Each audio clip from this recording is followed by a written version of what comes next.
खेतीबालीमा गरिएका असल अभ्यास सिकाउने र सिक्ने हाम्रो प्रयास। नमस्कार, कार्यक्रम उब्जनीमा तपाईँलाई हार्दिक स्वागत छ। म ईश्वर साउन्त र म रत्नापुन मगर। अमेरिकी अन्तर्राष्ट्रिय विकास नियोग युएसएडको सहयोगमा सिमिटले सञ्चालन गरेको नेपाल बिउ तथा मल परियोजना एन्सापसँगको समन्वय अनि सामुदायिक सूचना नेटवर्क सिआइएनको संयोजनमा यो कार्यक्रम उत्पादन हुने गरेको छ। सामुदायिक रेडियो टिकापुर एफएम टिकापुर, पश्चिम आवाज लम्की र रेडियो पश्चिम टुडे धनगढीको सहकार्यमा कैलालीमा कार्यक्रम उब्जनी उत्पादन हुने गरेको छ। कैलालीमा हरेक हप्ताको शुक्रबार साँझ 6:30 बजेदेखि 7 बजेसम्म सामुदायिक radio Tikapur FM 101 megahertz Tikapur, 104.7 megahertz पश्चिम आवाज लम्की र 88.8 मेगाहर्ज रेडियो पश्चिम टुडे धनगढीबाट यो कार्यक्रम प्रसारण हुन्छ। कार्यक्रमको आज 11औं भाग हो। 11औं भागमा सिमिट इन्साफ परियोजनाका कारण सहकारीलाई भएको फाइदा, इन्साफ परियोजनाका कारण किसानले सिकेको सिपका बारेमा चर्चा गर्नेछौँ। सिमिट इन्साफ परियोजनाबाट स्थानीय सरकारलाई भएको सिकाइका बारेमा जानकारी दिनेछौँ भने कृषि गतिविधि पनि सुन्नुहुनेछ। नमस्कार है जेटिए बाबु, आज कता हो यतातिर? पल्लो गाउँतिर जानु छ काकी, यही बाटो आए नि। के छ खबर यतातिर हजुरको? मैले पनि जेटिए बाबुलाई भेट्नु पर्ने थियो, टुप्लुक्कै घरमा आइपुग्नु भयो। किन र काकी? धान बाली पाक्दैछ, सल्लाह लिउँ कि भनेर। धान बाली त राम्रै होला नि काकी। देखिन त राम्रै देखिन्छ बाबु, त्यही हो खेत। धान त राम्रै रहेछ काकी। धान काट्ने बेला पनि हुँदैछ। यो धानको बाला र परालको रङ मिल्दोजुल्दो पहेँलो भई चिस्यानको मात्रा 21देखि 24% भएपछि मात्रै धान काट्नु होला काकी। अनि धान काटेपछि 2-3 दिन खेतमै सुक्न दिनु होला। अनि काकी, काटिसकेपछि 2-3 दिन खेतमा सुकेको धानलाई थ्रेसर प्रयोग गरेर वा हातले चुट्नु होला र सफा गर्नु होला। त्यसपछि 2-4 दिन फेरि घाममा सुकाउनु होला, जसले गर्दा चिस्यानको मात्रा घट्छ। राम्ररी सुकेको चिस्यानको मात्रा करिब 13% भएपछि मात्र धानलाई भण्डारण गर्नु होला है काकी। त्यसो गर्दा धान बिग्रिने कम सम्भावना हुन्छ नि। धन्यवाद जेटिए बाबु, घरमै आएर यति धेरै कुरा सिकाएर जानुभयो। अब म त्यसै गर्छु। युएसएड, सिमिट, इन्साफ र अकुराब नेपाल।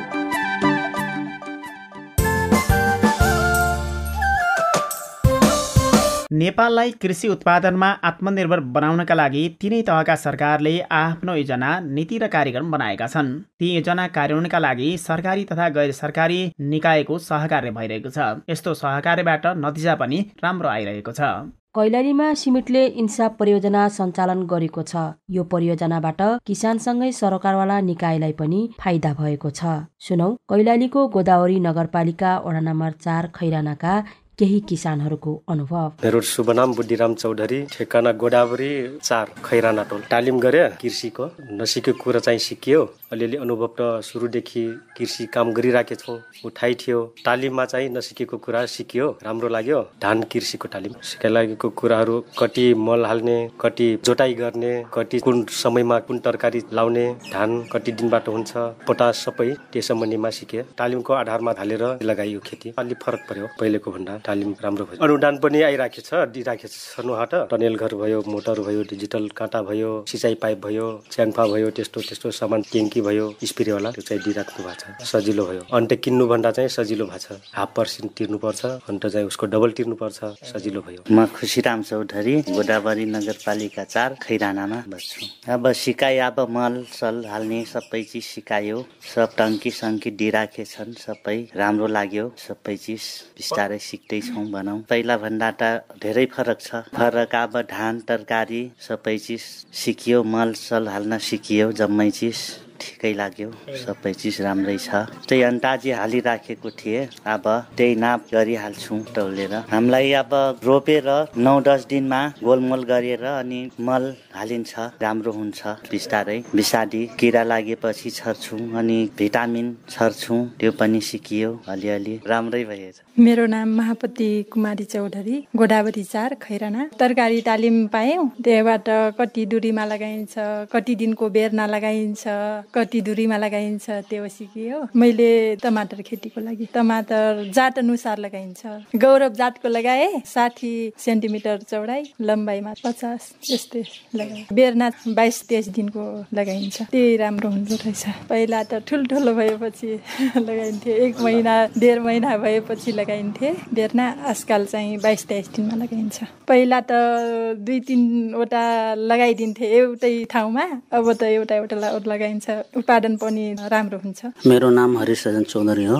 म गोदावरी 4 खैरानामै बस्छु। म सामान्य किसान हो। धेरै कुरो सिकियो, किनभनेदेखि अब हामी पारम्परिक हिसाबमा खेती गरेका थियौँ। त्यसमा पटक पटक एउटै बाली लगाउँदाखेरि पनि फेर्नु पर्दो रहेछ। जस्तै भन्नुहोस् लौका लगाएको ठाउँमा लौका नै लगाउँदाखेरि उत्पादन नहुने, मर्ने, रुख किराहरू बढी देखिने भयो। त्यसलाई पनि स्थान फेरबदल गर्नुपर्ने रहेछ भन्ने कुरो सिकियो। मलको मात्रा पनि हाल्न सिकियो। अब जस्तै मान्नुहोस् लगभग लगाउँदाखेरि हामीले रोपे को तयारी अवस्थामा भइसकेपछि मल मात्रिक रूपमा मल हाल्नु पर्दो रहेछ र चाँडै हुर्किने र छिटो फल्ने देखियो। अनि त्यसमा हामी पहिला फोस्फरस भन्ने मल, पोटास त्यो हाल्दैनौँ। अब त्यो पनि हाल्नु पर्दो रहेछ भन्ने कुरो बुझियो। त्यो अनिवार्य उसलाई पनि खान चाहिने रहेछ अब बुझियो। त्यसले गर्दा पहिला भन्दा परिवर्तन भयो। तर दुःख के छ भनेपछि हाम्रो तरकारीहरू मूल्य नपाउनु, बजारमा बेच्न जाँदाखेरि व्यापारीहरूले आफ्नो मनमानी भाव गरेर किन्ने भए। त्यसमा हामीलाई दुःख गरे बापत आम्दानी नहुने जस्तो लाग्यो, नपाउने। त्यही भएर धेरै कुरो सिकिया छ। जस्तै अब खेतीमा पनि भन्नु पर्यो, पहिला हामी धेरै नजिक धान रोप्थ्यौँ। तर अहिले धानको बेर्ना रोप्दाखेरि त्यसको डिस्टेन्स पनि टाढै गरेर रोप्नु पर्दो रहेछ। त्यो पनि बुझियो। अनि बाला पनि राम्रो आउने। यो कम्पोस्ट मलहरू हाल्नु पर्ने रहेछ। त्यसमा पनि मात्रिक हिसाबमा जमिन बिग्रिने सम्भावना बढी हुँदो रहेछ। रासायनिक मल हाल्दाखेरि कम्पोस्ट मल बढी जस्तो युज गर्नुपर्ने रहेछ भन्ने पनि बुझियो। घराइसी मलहरू पनि उत्पादन गर्ने कुरो सिकियो। किनभने अब गाईको मूत्रद्वारा पनि मल पनि बन्दो रहेछ, विषादी पनि बन्दो रहेछ। हामीले बजारबाट नकिन्दा पनि त्यसबाट हुँदो रहेछ दुईटै। त्यो पनि सिकियो। यस्तै इत्यादि कुरो मा जस्तै मान्नु अब हामीले एउटा बच्चा हुर्काए जस्तो यो बाली हुर्कायो भने फल्ने रहेछ भन्ने कुरो सिकिया छ। त्यसमा पनि हामीले गर्दा गर्दै यसमा मलको साथसाथै गोडमेल पनि कुन हिसाबले गर्नुपर्छ भन्ने कुरो बुझियो। अनि यसलाई पहिला हामी झ्याङबाटै काठको सिन्काहरू हालेर ठड्याउने गरेका थिए। अहिले लट्ठी हालेर रसीको डोरी हालेर पनि त्यसलाई ठड्याउने कुरो सिकिया छ। राम्रो भएको छ। राम्रो भएको छ। गुनासो त्यसै छ, बजार व्यवस्थापन अलि राम्रो भएन। सोनिया चौधरी खैराना। पहिलादेखि राम्रै चलिरहेछ किसान परियोजना। यो महिला विकासले राम्रै गरेको छ। पहिलेदेखि बिउ बिजनदेखि म पहिला थाहा थिएन यस्तो तरकारी लगाउँछ भनेर। महिला विकास आयो, हामी आफ्नो तरिकाबाट लगाउँथे। स्कुलमा ठ्याक्क लिएर उत्पादन नपाउने 10 रुपियाँ 15 रुपियाँ कुन्टल जान्थे हाम्रो। अनि हामी किन यस्तो लगाउने? किसान बजारमा जाने, किसानहरू जानेन कि बजार व्यवस्थाले जानेन, राम्रो उत्पादन पाएन हामी। अनि धान यस्तो लगाउँछन् भनेर किसान परियोजना आए, ढाइचा दियो, यस्तो राम्रो हुन्छ ढाइचा, धानको बिउ दियो, राम्रै चलिरहेछ। हाइब्रिड आउँछ भनेर पहिला भन्दा फरक छ। सिक्या छु। त्यो त पहिला त हामी डेपी मात्रै हाल्थे, युरिया डेपी। पराङ्गको मल आयो, झोल हाल्छन्, विषादी नहाल्ने, त्यो झोल बनाउने तरिका पनि सिक्यौ। महिला विकासले दियो, यही समूहले दियो। अनि सबैतिर सिके सबै चिजले। तपाईँ अहिले रेडियो कार्यक्रम उब्जनी सुनिरहनु भएको छ। अहिले हामीले भर्खरै कृषिमा असल अभ्यासका विषयमा कैलालीको गोदावरी नगरपालिकाका केही किसानका कुरा सुन्यौं। नेपाल बिउ तथा मल परियोजना एन्साप लागू भएपछि कैलालीका विभिन्न सहकारी र कृषक समूहमा आबद्ध किसानहरूलाई पनि ठूलो सहयोग पुगेको छ। परियोजनाले दक्ष जनशक्तिका साथै कृषि बाली लगाउन तथा गोडमेलका लागि नयाँ आधुनिक औजारका साथै सिँचाइ र मल बिउ बिजनमा समेत सहयोग गरेपछि किसानले राम्रो उत्पादन समेत गरेका छन्। रेडियो पश्चिम आवाज लम्की सहकर्मी देवानन्द न्युपानीको रिपोर्ट। कैलालीका 9वटा सहकारी र 2वटा कृषक समूह मार्फत सिमिट एन्साप परियोजना सञ्चालन भएको छ। सहकारी तथा समूहमा आबद्ध सदस्यको क्षमता विकासका साथै कृषि उत्पादनमा समेत एन्सापले ठूलो सहयोग पुर्याएको बताउँदै शान्तिनगर कृषि सहकारी संस्था घोडागोडी नगरपालिका 1 सुखडका कृषि प्राविधिक रेखा कुँवर। अहिले हाम्रो इन्साफ परियोजना लागू भएदेखि किसान र सहकारीले चाहिँ एकदमै फाइदा भएको छ। किन भनेपछि किसानले पहिलो सुरुमा त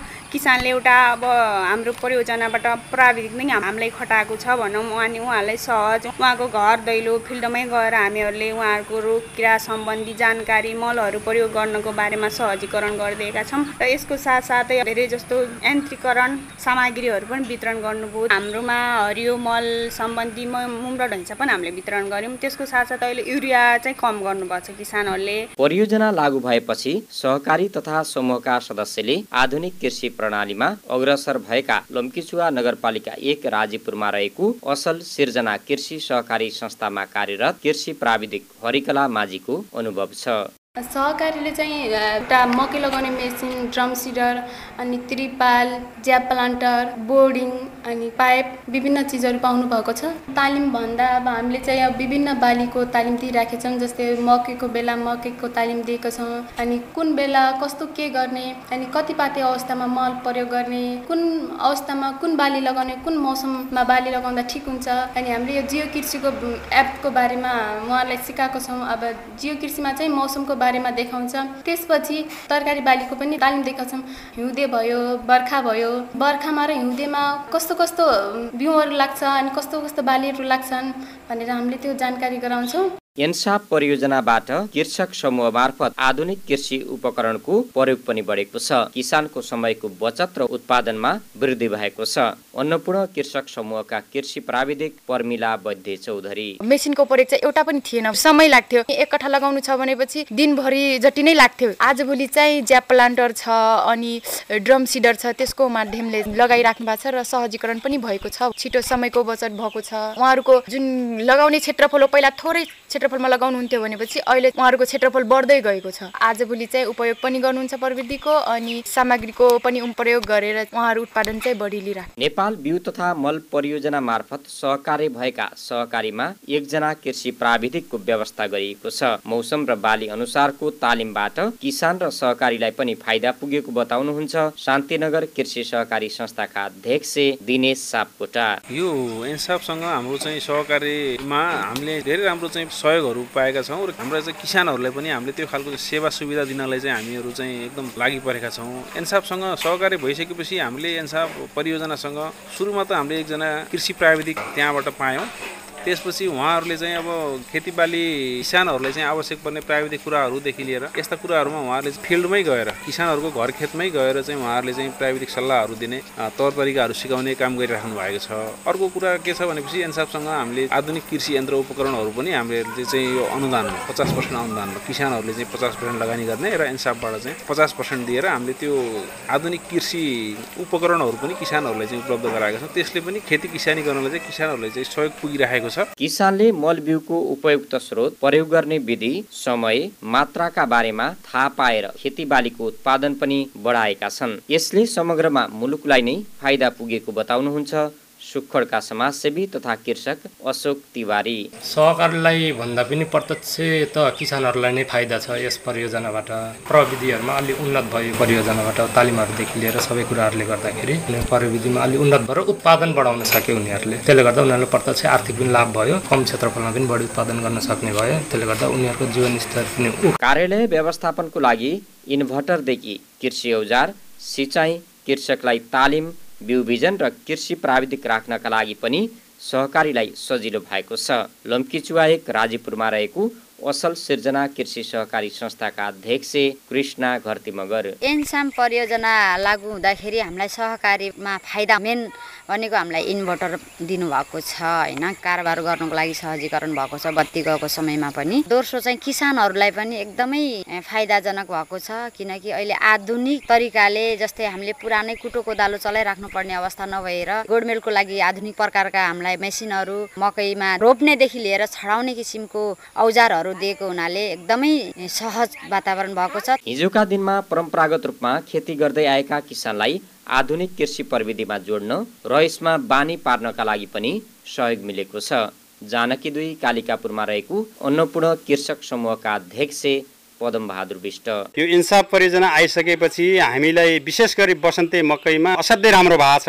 पहिले किसान के भन्थे मकै त हो खानालाई हुन्छ, 2-4 कट्ठा लाउने हो, अब बिक्दा पनि बिक्दैन, कसले किन्दिने के गर्दिने, फेरि काम गर्न पनि झ्याउ यो झन्झेटिलो छ भन्ने मानसिकता थियो। इन्साफ परियोजना आइसकेपछि यो त युद्ध रूपमा अगाडि बढ्यो के। यो झन्झेट अहिले कोही मान्दैन, उतिखेर भए पनि पछि बिर्सिहाल्छन्। मकै काँटामा राख्ने ओहो अर्को साल त यति लगाउने भन्छन् कोही किसान त होइन। अनि पहिला अलिकति झन्झेट अर्को साल लगाउने भने पनि फेरि मकै काँटामा राख्ने बेला त सन्तुष्ट छन्। प्रति कट्टा 4 कुइन्टलसम्म फलाएको रेकर्ड छ यहाँ। कैलाली जिल्लामा सिमिट इन्साफ परियोजनाले किसानलाई कृषि बीमाको बारेमा जानकारी दिन पनि सहयोग गरेको छ। किसानको उत्पादन बजारसम्म सिधै पुर्याउनका लागि सुरुवात गरिएको छ। तर भोलिका दिनमा परियोजना नहुँदा पनि चलिरहेका कार्यक्रमलाई स्थानीय सरकारले जिम्मा लिएर लागू गर्नुपर्ने माग किसानको छ। देवानन्द नेउपाने, सामुदायिक रेडियो पश्चिम आवाज, लम्की कैलाली। कार्यक्रमबाट अहिलेसम्म हामीले सिमेट इन्साफ परियोजनाबाट किसान तथा सहकारीले सिकेका कुरा र उनीहरूलाई भएको फाइदाका विषयमा जानकारी पायौँ। अब हामी सिमेट इन्साफसँग जोडिएपछि स्थानीय सरकारलाई के फाइदा पुग्यो र स्थानीय सरकारका लागि के सिकाइ भयो भन्ने विषयमा जानकारी लिँदैछौँ। यस विषयमा रेडियो पश्चिम टुडे सहकर्मी भानुभक्त आचार्य गौरीगङ्गा नगरपालिकाका कृषि शाखा प्राविधिक सहायक विनोद चौधरीसँग कुराकानी गर्दै हुनुहुन्छ। आज हामीसँग गौरीगङ्गा नगरपालिका कृषि शाखाका कृषि प्राविधिक सहायक विनोद चौधरी हुनुहुन्छ। उहाँसँग चाहिँ हामी विविध विषयमा चाहिँ कुराकानी गर्नेछौँ। स्वागत छ यहाँलाई। धन्यवाद सर। सबैभन्दा पहिले गौरीगङ्गा नगरपालिकाले कस्तो कृषि नीति अवलम्बन गरेको छ? गौरीगङ्गा नगरपालिकाको हाम्रो कृषि विकास नीतिको कुरा गर्नुपर्दा यस 2081-82 को आर्थिक वर्षको लागि चाहिँ विशेष गरी हामीले चाहिँ बेसिक निड हाम्रो स्थानीय सरकारबाट सञ्चालन हुने कृषि सम्बन्धी जस्तै आधारभूत आवश्यकताहरू कृषिमा हुने यहाँका एकदम विभिन्न वर्गका लक्षित वर्गका महिलाहरूको लागि स्पेसली तरकारी सम्बन्धी कार्यक्रमहरू लगायत यहाँका पोषण सुरक्षाका निम्ति च्याउ बिउ वितरणका कार्यक्रमहरू र एउटा हाम्रो गौरीगङ्गा नगरपालिकाले एउटा नौलो अभ्यास के सुरु गरेको छ भने एउटा करार खेती भनेर सुरु गरेका छौँ। जस्तै कि हाम्रो पालिकामा चाहिँ विभिन्न वर्गका लक्षित वर्गकाहरूलाई चाहिँ लक्षित गर्दै जोसँग चाहिँ आवश्यक जमिन नभएको खण्डमा चाहिँ पालिकाले चाहिँ पालिकाभित्र रहेका चाहिँ उर्वर जमिन चाहिँ भाडामा लिएर उहाँहरूलाई चाहिँ खेती गर्नको लागि चाहिँ करार सम्झौता गरेर चाहिँ त्यसरी एउटा नौलो अभ्यास पनि सुरु गरेका छौँ। र यस्तै यहाँको चाहिँ मौरीको एउटा हब भएको कारणले गर्दाखेरि गौरीगङ्गामा चाहिँ मौरी सम्बन्धीलाई चाहिँ यो क्षेत्र विस्तार गर्ने अनि रैथाने बालीहरू संरक्षण गर्ने यी कुराहरू चाहिँ हामीले यो आर्थिक वर्षमा समेटेछौँ। विशेष गरी बिउ यो रासायनिक मलको चाहिँ बढ्दो प्रयोगलाई न्यूनीकरण गर्न हरियो मल अनि यो भर्मी कम्पोस्ट यी कुराहरूलाई चाहिँ हामीले प्रवर्धन गर्दै यस वर्ष चाहिँ अगाडि बढ्नेछौँ। जस्तो त्यो उत्पादनसँग जोडिएको कुरा भयो, त्यसपछि उत्पादन भइसकेपछि उत्पादन बढाउन र उत्पादकलाई चाहिँ बजारसँग पुर्याउन बजारीकरण गर्नलाई चाहिँ कस्तो भूमिका खेलिरहेको छ पालिकाले? बजारीकरणको सन्दर्भमा चाहिँ अब यहाँ गौरीगङ्गा नगरपालिकामा चाहिँ 2वटा चाहिँ सङ्कलन केन्द्र छ। एउटा चाहिँ चौमलामा, अर्को चाहिँ हाम्रो मसुरिया 9 नम्बर वडामा चाहिँ 2वटा सङ्कलन केन्द्र छन्। र साथसाथै यस वर्षदेखि मसुरियामा चाहिँ हामीले यहाँ स्थानीय सरकारको चाहिँ पहलमा चाहिँ हाट बजार पनि लाग्न सुरु गरेको छ। त्यही भएर चाहिँ सङ्कलन केन्द्र अनि हाम्रो स्थानीय बजार र हाट बजार लगायत गरेर हाम्रो यहाँका उत्पादनहरू चाहिँ बिक्री वितरण हुने भइरहेको छ। जस्तो यहाँ इन्साफ परियोजना पनि लागू छ, त्यसले कस्ता गतिविधिहरू गरिरहेको छ र त्योबाट किसानहरू कति लाभान्वित भएका छन्, यहाँले के देख्नुहुन्छ? हजुर, यो सिमिट अन्तर्गत चाहिँ इन्साफ परियोजनालाई चाहिँ यहाँ हाम्रो गौरीगङ्गा नगरपालिकाको साना किसान कृषि सहकारी जो चाहिँ बडीपुरमा छ उहाँसँग चाहिँ सहकार्य गरेर उहाँले एउटा आफ्नो तर्फबाट एकजना कृषिको प्राविधिकलाई पनि राख्नु भएको छ र उहाँले विशेष गरी यो हाम्रो हरियो मल माटोसँग चाहिँ एकदमै काम गरिराख्नु भएको छ र हामी पनि टाइममा चाहिँ उहाँहरूले हामीलाई पनि एकदमै बोलाउनुहुन्छ, हामी पनि जान्छौँ, सहकार्य गरेर चाहिँ काम गरिरहेको छौँ। विशेष गरी उहाँहरूले चाहिँ यहाँ यस नगरपालिकामा चाहिँ कस्तो भूमिका गर्नुभएको छ भने यो 11औं वडाका विभिन्न ठाउँका चाहिँ माटो परीक्षण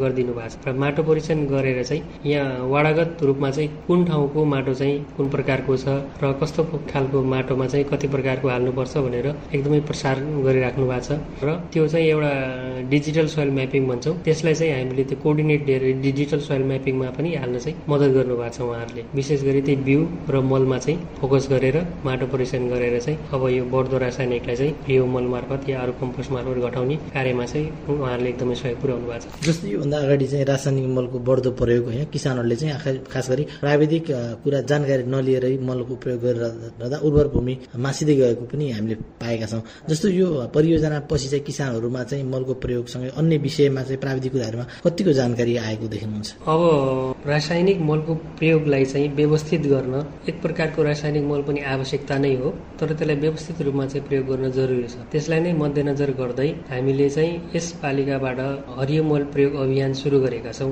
विगत 2 वर्षदेखि र त्यसमा चाहिँ हामीले ढैँचाहरू मुङहरू चाहिँ विगत 2 वर्षमा चाहिँ हामीले निशुल्क किसानहरूलाई दियौँ, जसले चाहिँ नाइट्रोजनको चाहिँ परिपूर्ति गर्छ धेरै मात्रामा र त्यसले चाहिँ रासायनिक मलको प्रयोगलाई पनि घटाउने भयो र बिग्रिँदै गइरहेको जमिनलाई पनि सुधार गर्दै लैजाने र त्यही अनुरूप हाम्रो एनसापले पनि सँगसँगै त्यसलाई प्राथमिकतामा राखेको छ र यस वर्षदेखि हामीले भर्मी कम्पोस्टको पनि 3-4 ठाउँमा चाहिँ प्रदर्शनी राखेर त्यसलाई पनि अगाडि बढाउने गरेका छौँ। त्यसैले यो रासायनिक मलको प्रयोगलाई चाहिँ व्यवस्थित बनाउन एकदमै जरुरी छ। एनसापले गरिरहेको अरू असल क्रियाकलापहरू जसले किसानहरूमा चाहिँ केही परिवर्तन आएको उब्जनीका विषयमा यहाँले के देख्नु भएको छ? अब एनसापले चाहिँ विभिन्न तालिमहरू आयोजना गर्छ, जसमा म पनि धेरै पटक प्रशिक्षक भएर गएको छु र त्यसो गर्दाखेरि धान बाली अनि तरकारी बाली लगायतको विभिन्न बालीहरूका लागि चाहिँ तालिम आयोजना गरेर अगुवा कृषकहरूलाई चाहिँ एउटा राम्रो प्रसार शिक्षा दिने चाहिँ अवसर उहाँहरूले जुराइदिनु भएको छ। त्यसले गर्दाखेरि कृषकहरू हाम्रो रासायनिक मलको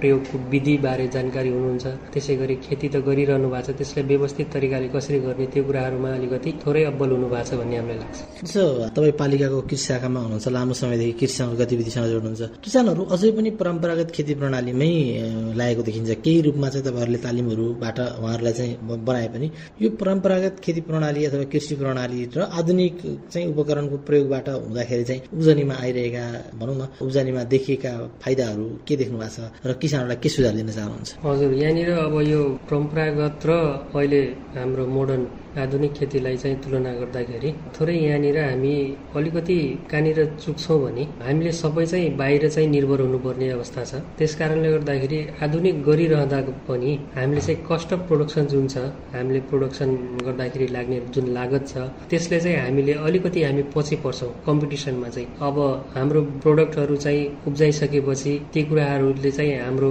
बाहिरको प्रोडक्टहरूसँग हाम्रो प्रोडक्ट चाहिँ कम्पिटिसन गर्न अलिकति गाह्रो हुन्छ, किनभने हाम्रो कस्ट अफ प्रोडक्सन बढी लागेको हुन्छ, बाहिरकोमा चाहिँ अलिकति कमै लागेको हुनाले उहाँले चाहिँ कम मूल्यमा भित्रिन्छ र कम मूल्यमा चाहिँ व्यापारीहरूले बेच्ने गर्छन् र हाम्रो कस्ट अफ प्रोडक्सन बढी भएको हुनाले हामीले त्यो चाहिँ नाफा लिन खोज्दाखेरि हाम्रो अलिकति महँगो हुन जान्छ र यसले गर्दाखेरि थोरै समस्या चाहिँ भएको छ। र परम्परागत खेती र आधुनिक खेतीकोमा चाहिँ केही कुराहरू परम्परागतका पनि राम्रै कुराहरू छन् जो चाहिँ हामीले अगाडि लग्दै जानुपर्छ र केही कुराहरू हामीले आधुनिकीकरणमा पनि जानुपर्छ र आधुनिकीकरणमा जाँदाखेरि मेन प्रब्लम भनेको हामीले त्यही हो, हामीले बाहिर निर्भर हुँदाखेरि हामीले सबै कुरा बाहिरबाट निर्यात गर्नुपर्छ। निर्यात गरिसकेपछि ती कुराहरू हामीले लागत बढी हुन्छ, त्यो लागत अनुरूप हामीले अब त्यसपछिको बजार चाहिँ हाम्रो थोरै अप्ठ्यारो स्थितिमा छ। त्यो गर्दाखेरि यसलाई चाहिँ अब ब्यालेन्स गर्दै लैजानुपर्छ भन्ने छ। किसान परियोजना र पालिका बीच कस्तो समन्वय हुनुपर्छ र कस्तो समन्वय भयो भने उत्पादन बढ्ने किसानलाई सहजीकरण हुन्छ जस्तो लाग्छ, सहज हुन्छ? मुख्यतया त उत्पादन भन्दा पनि अहिले हाम्रो थोरै बजारीकरणको समस्या हो। यदि हामीले बाहिरको पहिलो प्राथमिकता हामीले आफ्नो प्रोडक्टलाई दियौँ, हामीले आफ्नो उत्पादनलाई दियौँ भने किसानलाई केही हदसम्म सहुलियत हुन्छ। हाम्रो यहाँको स्थानीय तह होस्, प्रदेशको होस् या सङ्घले चाहिँ एउटा मेरो व्यक्तिगत तरिकाले लागेको कुरा के छ भने अलिकति किसानको बजारको सुनिश्चितता गरिदियो भने उहाँहरू उत्पादनमा चाहिँ अझ बढी जोड दिनुहुन्छ र हामीले केही हदसम्म चाहिँ हामीले आफै पनि आपूर्ति गर्न सक्छौँ भन्ने लाग्छ। जस्तो सहकारी पछिल्लो समय किसानहरूमा सँगै सहकारीमा जोडिएका छन्, जसले गर्दाखेरि केही मात्रामा चाहिँ सजिलो पनि भएको छ र केही मात्रामा किसानहरूलाई सहज नभएको भन्ने पनि गुनासो आइरहेको छ।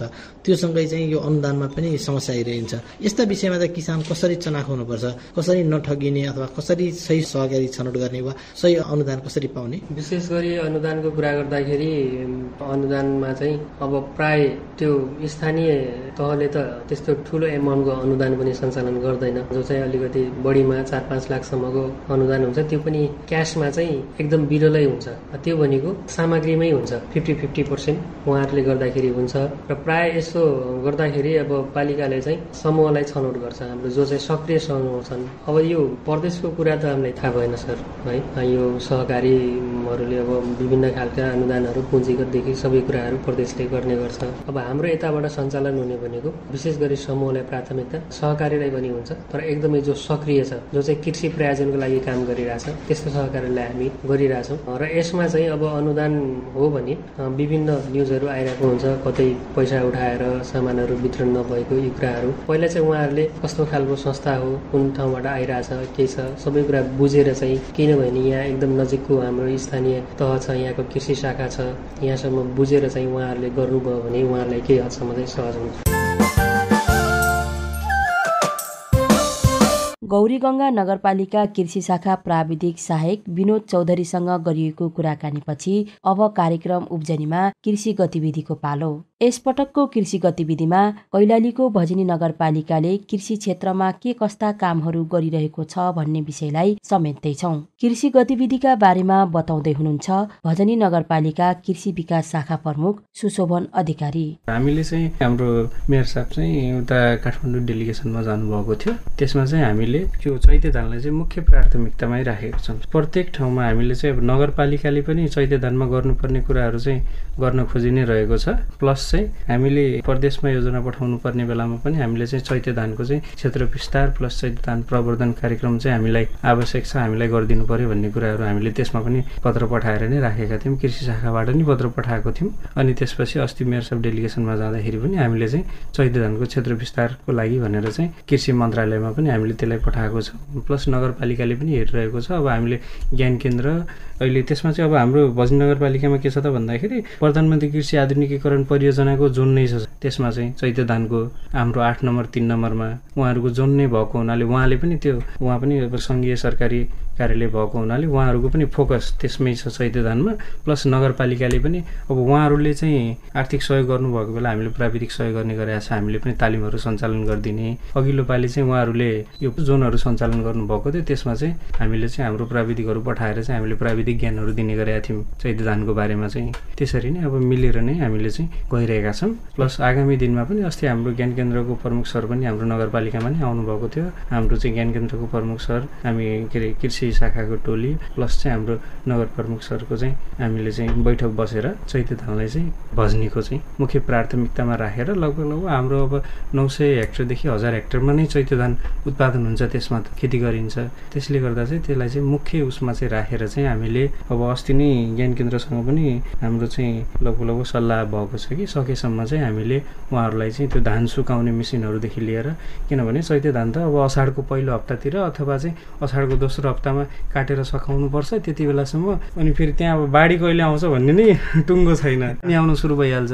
त्यो भएको कारणले गर्दा चाहिँ किसानलाई चाहिँ त्यो धान सुकाउने मेसिन चाहिँ हामीले दिन सक्यो भने चाहिँ हामीलाई चाहिँ अलिकता सजिलो हुन्थ्यो कि भनेर चाहिँ हामीले ज्ञान केन्द्रसँग पनि अस्ति समन्वयको रूपमा चाहिँ त्यो मेसिन दिन सक्ने चाहिँ एउटा मिलाइदिन पर्यो भन्ने चाहिँ हामीले चाहिँ कुरा राखेका छौँ। उहाँहरूले पनि त्यसमा पोजिटिभ नै हुनुहुन्छ। चैते धानमा चाहिँ नगरपालिका एकदम विशेष फोकस नै छ भनौँ। बर्खे धानको भन्दा प्रोडक्टिभिटी त चैते धानको नै बढी नै हुन्छ। भजनी नगरपालिकाको कृषि गतिविधिका बारेमा जानकारीसँगै कार्यक्रम उब्जनीको आजको अङ्कबाट बिदा लिने बेला भएको छ। आज हामीले एन्साप परियोजनाका कारण सहकारीलाई भएको फाइदा, एन्सापले किसानलाई सिकाएको कुरा, सिमेन्ट एन्साप परियोजनाबाट स्थानीय सरकारलाई भएको सिकाइ र फाइदाका विषयमा विभिन्न सामग्री सुन्यौं। अनि भजनी नगरपालिकाको कृषि गतिविधिका बारेमा पनि जान्ने मौका पायौं। कार्यक्रम उब्जनी सुनिसकेपछि तपाईको मनमा जागेको विचार वा खेतीबालीका बारेमा कुनै प्रश्न भए हामीलाई भन्न र लेख्न सक्नुहुनेछ। आफ्नै आवाजमा विचार तथा प्रश्न राख्नका लागि CIN को IVR नम्बर 0152686646 मा फोन गरेर दिएको निर्देशनका आधारमा रेकर्ड गर्न सक्नुहुनेछ। वा सामुदायिक रेडियो टिकापुर FM को फोन नम्बर 091 561 255, पश्चिम आवाजको 091 540 420 र रेडियो पश्चिम टुडेको नम्बर 091 527 017 मा फोन गरेर पनि आफ्नो सल्लाह सुझाव दिन सक्नुहुनेछ। साथै EFM का फेसबुक पेजमा पनि आफ्नो प्रतिक्रिया लेख्न सक्नुहुनेछ। हवस् त, कार्यक्रम उब्जनीको अर्को भागमा आगामी शुक्रबार फेरि भेटौँला। तबसम्मका लागि म रत्नापुन मगर र म ईश्वर साउद पनि बिदा हुन्छु। नमस्कार।